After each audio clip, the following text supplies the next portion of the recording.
Hey Magic fans, Paul of the Let's Talk Magic podcast, formerly Orlando Magic UK, here with your game preview of regular season game number 5 for the Orlando Magic, a road trip west to play the Utah Jazz. Tonight we close out our 4-game road trip west.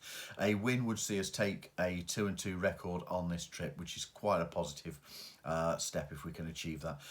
The Jazz are on a second night of a back-to-back.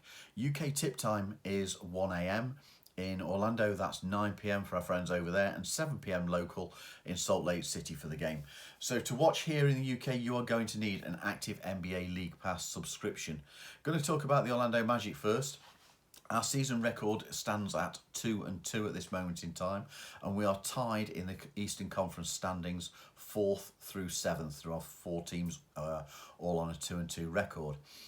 At this moment in time, we are rated 22nd for points scored per game and leading the league in points conceded. We are only conceding 101.8 points per game, which is quite positive. Excuse me, our offensive rating is 16th and defensive rating we are now sitting at 4th. So you can see from the disparity in the offensive and defensive ratings where the problem is for Orlando at this time. On the offensive end, there are 2 glaring statistics. The first one is that despite what feels like at times we are throwing up 3 after 3 after 3, we are still taking the 6th least 3-point shots per game. The problem is that many of these are well created and open looks, and we aren't making them. We are making actually only less than 31% of the 3-point shots that we take. It's got to the point now where teams are virtually daring the Magic to shoot the 3 ball. They clog the paint, and that is seen at this moment in time that we have only made 39 of the 127 3-point shots taken. Teams are setting up because of our proficiency at attacking inside the arc, something that the Magic have to improve on now. Secondly, it's free throws. Across the 4 games played, Orlando have now taken 109 free throws and have made only 76 of those. That's 33 points that the team have left behind from the free throw line. We are the 3rd most attempted free throw shooting team and 26th least successful. Again, something that really has to be picked up on and improved on because we are leaving point after point behind. I think that was quite telling against the Clippers, which we're going to come to in a moment. At the moment in time, Franz Wagner is still leading the team with scoring, 18 points per game, followed by Cole Anthony with 15. 4 other players for the Magic are averaging 10 points or more per game. Whilst having some clear lesser games at this point in time, Paolo Banchero is actually leading the team for both assists at 4.5 and steals at 1.8 per game. So last game, Magic suffered what was a second defeat of the season, 102 to 118 to what was a short-handed but veteran-packed, star-packed LA Clippers team. As I watched throughout, I just felt it was really at times an awful performance. Nothing felt as if it clicked on the offensive end. The ball seemed to get stuck and the pace and movement felt slow of Magic players. We didn't seem to get anything going at all on the offensive play. In that game, we took 33 free throws and made only 19 of them, 57.6%. We also had 16 turnovers, many of which were unfortunately self-inflicted, and they led to 23 Los Angeles Clippers points. The Magic defence got the plaudits, holding the Clippers to just 13 points in the first quarter. There's a stat that at one point, Kawhi Leonard, Paul George and Russell Westbrook had made just 3 of 24 shots combined from the field during that half. Unfortunately, that all changed in the third quarter as Paul George and Russell Westbrook happened and they got hot, and by the end of the third, honestly, the game was over. Paolo led the team with 15 points. In total, 6 Magic players had double-digit scoring. Franz 14, Mo Wagner 13 and Markelle Fultz 12 are some of the stats. Starting unit was as expected: Markel Fultz, Jalen Suggs, Franz Wagner, Paolo Banchero and Wendell Carter Jr. For tonight, our injury report: Kevon Harris and Trevelyan Queen are again listed as out. Admiral Schofield is available but as yet hasn't suited up for the team this season. Jonathan Isaac is listed as being available, having been rested against the Clippers.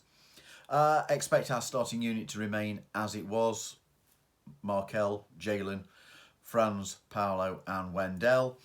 And outside of foul trouble or injury issues, I would expect to see that the Magic retain a core 10 that we have been using throughout this season so far. The team focus is going to have to be from building from defence again. However, reducing the turnovers is going to be a major priority, I feel. So let's talk about the Utah Jazz. Looking back last season, the Jazz finished 12th in the West with a losing 37-45 record. In a season that they were meant to be irrelevant, Lauri Markkanen delivered a career and all-star season, earning him the Most Improved Player award. You then have Walker Kessler, who had a strong rookie season and as a result got international recognition playing for this Team USA. Jordan Clarkson averaged a career best 20.8 points per game and was re-signed by the Jazz for a further 3 years. Danny Ainge is rebuilding this squad.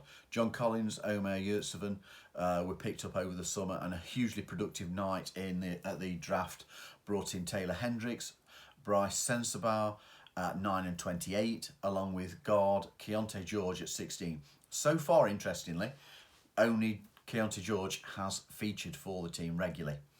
Stats so far this season: they are playing okay. They have a season record of 2 and 3, standing 12th in the West.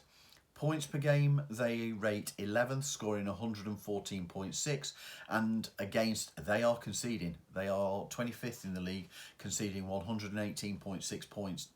That sees the offensive rating at 11, defensive rating, they are 27th. This is a team that shoots the three an awful lot, and they shoot it accurately. But interestingly, when they miss, they are the league's leading offensive rebounding team. They move the ball, they create opportunities, and they are averaging 28 assists per game. And that sees them third in that category. Defensively, they don't force a big number of turnovers, and they are bottom 3 when it comes to blocking shots. They do restrict opponent shooting. A fair proportion of those shots are made, though, particularly when inside the arc. So the 2-point shooting is a problem for the Jazz to defend. Last game, their last game, as we've already said, it was this is a second night of a back-to-back for Utah, and they took a home court 109-133 victory over the Memphis Grizzlies. Starting unit was Taylor Horton-Tucker, Jordan Clarkson, Lauri Markkanen, John Collins and Walker Kessler. Kelly Olynyk, Colin Sexton and Keontae George played significant minutes from the bench. Colin Sexton scored a team-high 23 points, also adding 6 assists. Jordan Clarkson, 20 points. Lauri Markkanen posted a double-double of 19 points and 11 rebounds. Tonight, their injury report hadn't been submitted when I was compiling this, but ahead of the Memphis Grizzlies game last night, they had no injuries. All 3 two-way players that they have were inactive, and the coach chose not to use either Taylor Hendricks or Bryce Sensabaugh. And the same fate before in Lucas Shormanish. That's how you pronounce it, I believe. Starting 5 has been unchanged for their opening 5 games, so it'd be a surprise if they changed anything now. Kelly Olynyk, Colin Sexton, Keontae George, Chris Dunn, and here we go. Wish me luck. Uche Ubaji have all played from the bench every game. In the head-to-head, it's been 68 regular season games and the Jazz lead 44-24. The Jazz swept the series last season 2-0 and they are on a 3-game winning streak. Unfortunately, stretching back since season 2016-17, the Jazz have won 12 of 14 meetings, and Orlando have not won in Salt Lake City since December 2015. Be nice if we could break that run, wouldn't it? So, final thoughts for tonight. Tonight is an opportunity for the Magic to finish this trip on a high after back-to-back losses and, unfortunately, a misfiring offence in the last game particularly. The Jazz are on the second night of a back-to-back, as we've said, and a fixture which should see their core unit play much of the game again, having played big minutes last night. This trip westward would have finished on a positive note if we can finish it at 2-2. And if the Magic are to be a playoff team, as we would all love to see, beating teams such as Utah, Portland and Houston, the two that we've already beaten, has to be the norm. We pushed the Lakers very close, and we really only fell short in an exceptionally disappointing second half, particularly the third quarter against the Clippers.